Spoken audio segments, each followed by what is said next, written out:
बिस्मिल्लाहिर्रहमानिर्रहीम। अस्सलाम वालेकुम दोस्तों, एक नई वीडियो के साथ हाजिर हैं। चलें अपनी वीडियो स्टार्ट करते हैं। जैसा कि कुछ पिछली वीडियोस के अंदर मैं आपको बता चुका हूं कि रशिया और चाइना के दरमियान ताल्लुकात जो हैं वो मिलिटरीली बहुत ज़्यादा जो है वो बढ़ते जा रहे हैं। और इस वक्त चाइना जो है वो बहुत सीरियसली ये सोच रहा है कि वो रशिया की मिलिटरीली जो है वो मदद करे। देखें, इस वक्त सारा नेटो, अमेरिका समेत, अमेरिका तो खैर नेटो को इस वक्त लीड कर रहा है, वो यूक्रेन के अंदर अपना असला भेज रहा है। और इस वक्त तकरीबन जितनी भी बड़ी नेटो कंट्रीज हैं, जिनके अंदर ब्रिटेन है, जर्मनी है, अमेरिका है, ये अपने टैंक्स यूक्रेन भेज रहे हैं। और ऐसा लग रहा है कि जैसे जैसे सर्दी खत्म होगी, यूरोप के अंदर एक बहुत बड़ी टैंक वॉर जो है उसका आगाज हो जाएगा। अभी पिछले दिनों ब्रिटेन ने अपने कुछ टैलेंटेड 2 टैंक्स को यूक्रेन भेजने का ऐलान किया था। इससे पहले जितनी भी कंट्रीज जो पहले वॉर्सो पैक्ट के अंदर थी और आजकल नेटो इत्तेहाद का हिस्सा है, उन्होंने अपना पुराना सोवियत असला, खासतौर पर T-72 टैंक्स, वो यूक्रेन भेजना शुरू कर दिए थे। पोलैंड ने अपने कुछ पुराने टैंक्स जो थे उनको यूक्रेन भेजने का ऐलान किया।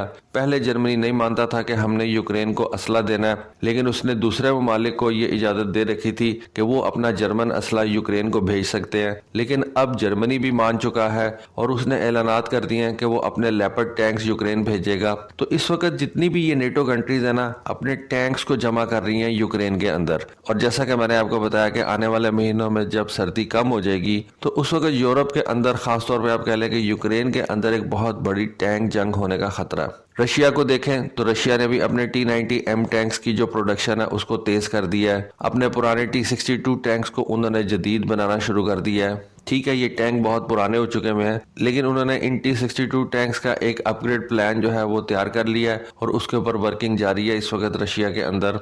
अब पिछले जुमे को जर्मनी की तरफ से 4 लेपर्ड 2 मेन बैटल टैंक्स जो हैं वो यूक्रेन के हवाले किए गए हैं। इस मौके के ऊपर यूक्रेन के प्राइम मिनिस्टर और पोलैंड के ऑफिशियल्स जो थे वो मौजूद थे और उनका कहना यह था कि हमारे पास एक बीस्ट आ गया है और इस बीस्ट से हम रशिया की बिल्लियों का शिकार करेंगे।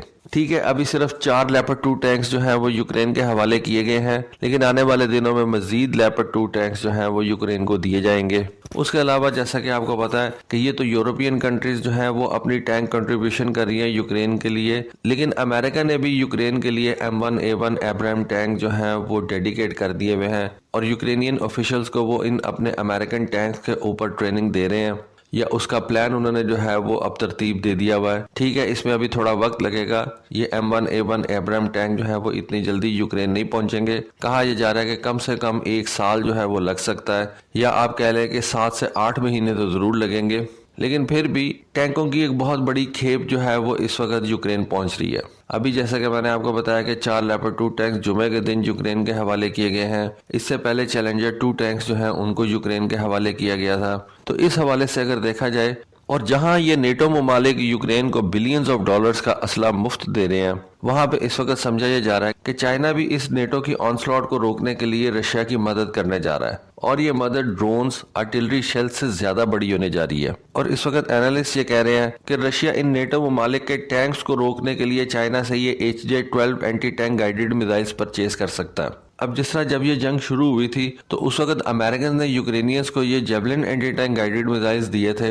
अब यूक्रेन के अंदर इन वेस्टर्न टैंक्स के आ जाने के बाद रशियंस जो हैं वो ये सोच रहे हैं कि वो चाइना से HJ-12 anti tank guided missiles purchase करें। ठीक है, हमें ये पता है और चाइना ने ये कहा भी हुआ है कि वो इस यूक्रेन रशिया की जंग के अंदर न्यूट्रल रहेगा, किसी एक कंट्री की डिप्लोमेटिकली जो है वो फेवर नहीं करेगा।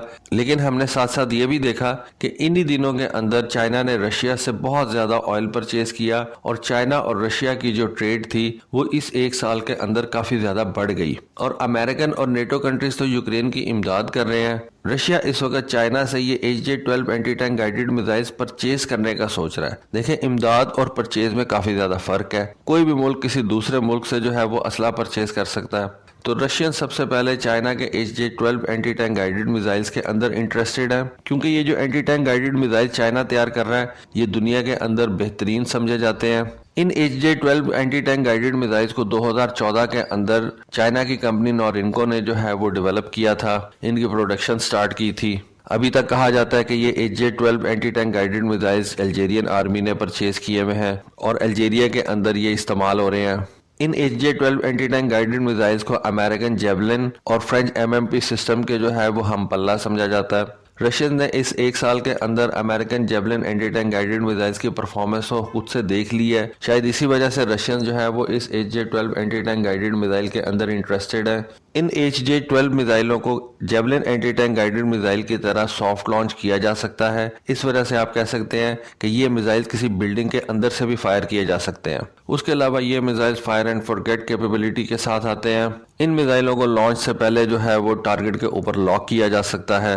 इसी वजह से इस मोबाइल का ऑपरेटर इन मिसाइलों को फायर करने के बाद अपनी जगह से हट भी सकता है और अपनी जो लाइफ है उसको सेफ बना सकता है, या आप कह लेंगे अपने लॉन्चर को दूसरे मिसाइल के साथ इक्विप करके किसी और टारगेट को निशाना बना सकता है। पिछले एक साल के अंदर डेफिनेटली रशियन ने भी कई ये javelin anti tank guided missiles पकड़े हैं। जिस तरह से एक साल के अंदर यूक्रेनियंस ने बहुत सा रशियन असला जो है वो पकड़ा है, इस तरह से रशियन ने भी ये javelin anti tank guided missiles जो है वो यूक्रेन के पकड़े हैं। और जंग के दौरान रशियन ने इन एंटी टैंक गाइडेड मिसाइल्स की जो वर्किंग है उसको भी देख लिया।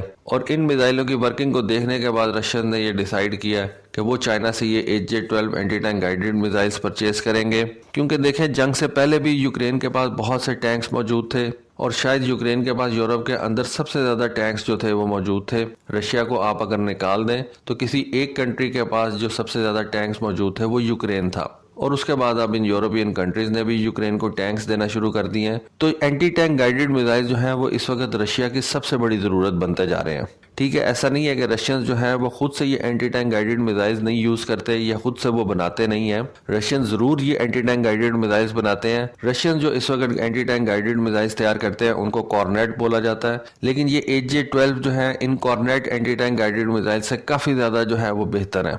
एक HJ-12 anti tank guided missile की जो रेंज है वो तकरीबन 4 किलोमीटर है। अगर एनिमी व्हीकल का आर्मर इतना ज्यादा थिक नहीं है जितना कि एक टैंक का होता है, कोई APB वगैरह है, कोई आर्मर्ड पर्सनल कैरियर है, तो ये रेंज 4 किलोमीटर से भी ज्यादा बढ़ सकती है। उसके अलावा इस HJ-12 anti tank guided missile की एक बहुत बड़ी कैपेबिलिटी ये भी है कि इसका जो टोटल वजन है वो तकरीबन 22 kg है। एक आदमी इसको आसानी से जो है वो उठा के मूव कर सकता है, मतलब इसकी मोबिलिटी बहुत ज्यादा अच्छी है। और उसके अलावा ये HJ-12 ATGM javelin anti tank ATGM की तरह टैंक के ऊपर से हमला करता है। टैंक की टर्रेट के ऊपर से जो है वो हमला करेगा, जहां पे टैंक की सबसे कम प्रोटेक्शन होती है, और इस तरह से टैंक के अंदर जो क्रू बैठा होता है उसका बचना बहुत ज़्यादा मुश्किल होता है। तो देखें आने वाले दिनों के अंदर क्या रशियंस या चाइनीज़ ATGM जो है वो परचेज करते हैं या नहीं, इसका तो आने वाला वक्त ही बताएगा।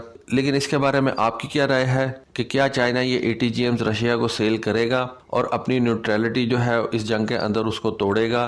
कमेंट सेक्शन में अपनी राय से ज़रूर आगाह कीजिएगा। तो दोस्तों ये थी आज की वीडियो, ये थी आज की इन्फॉर्मेशन। होपफुली आपको आज की वीडियो, आज की इन्फॉर्मेशन पसंद आई होगी। कमेंट सेक्शन में अपनी राय से ज़रूर आगाह कीजिएगा। आज के लिए बस इतना ही। Thank you. अल्लाह हाफिज़।